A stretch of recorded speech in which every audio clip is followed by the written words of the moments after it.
At 5:51 a.m. local time on April 8, 2025, the Kanlaon volcano in the Philippines produced a large eruption as a plume of ash rapidly rose into the atmosphere. Part of the eruption column collapsed back to the ground, generating both pyroclastic flows and pyroclastic surges. These superheated flows of 800 degrees Celsius volcanic material raced down slope at speeds exceeding 140 km per hour, reaching up to 1,100 meters down slope before it came to a halt. However, large bombs of lava thrown by the initial eruption also fell within a fairly sizable area, which I could geolocate as within 1,200 meters or 3,937 feet of its summit. Some of these larger bombs started grass fires, which made it incorrectly look like new fissures had opened up on two distinct sections of the volcano. Continuous ash emissions would last for another 56 minutes until ceasing this energetic eruptive episode at 6:47 a.m.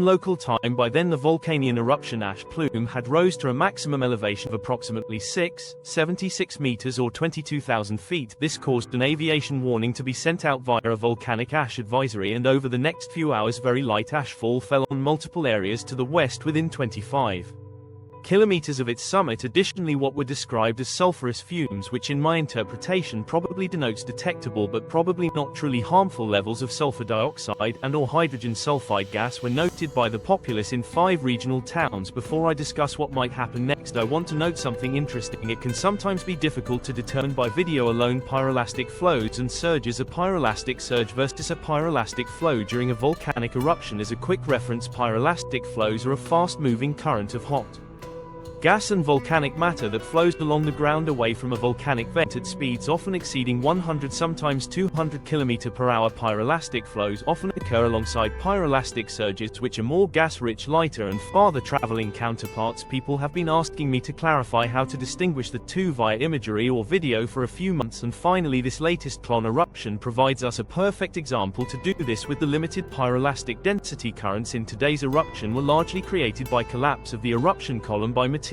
too dense to rise on a buoyant column of hot air in the eruption plume. Thus it collapsed back to the ground, generating initially a pyroclastic surge which rapidly shot across the ground in a fairly thin manner at a speed I determined to be around 142 km per hour. Then the less gas-rich pyroclastic flow began, which were notably slower with a speed of around 38 km per hour. This pyroclastic flow notably created a rising gas plume from it known as a coin-bright plume, and once the flow kept advancing it actually left behind a much thicker deposit due to its rock composition, unlike its pyroclastic surge counterpart. So how does this explosion rank among Kanlaon's historical eruptions? Taken into account this was eruption-sized, probably Kanlaon's third largest eruption on record, with only its December 9, 2024 and June 3, 2024 eruption surpassing it. Taken in isolated, the April 8, 2025 eruption would probably be rated on the Volcanic Explosivity Index as a 2. However, this explosion merely marks the latest activity in a much longer eruption that has been ongoing since October 18 of last year. This has largely consisted of intermittent weak ash emissions,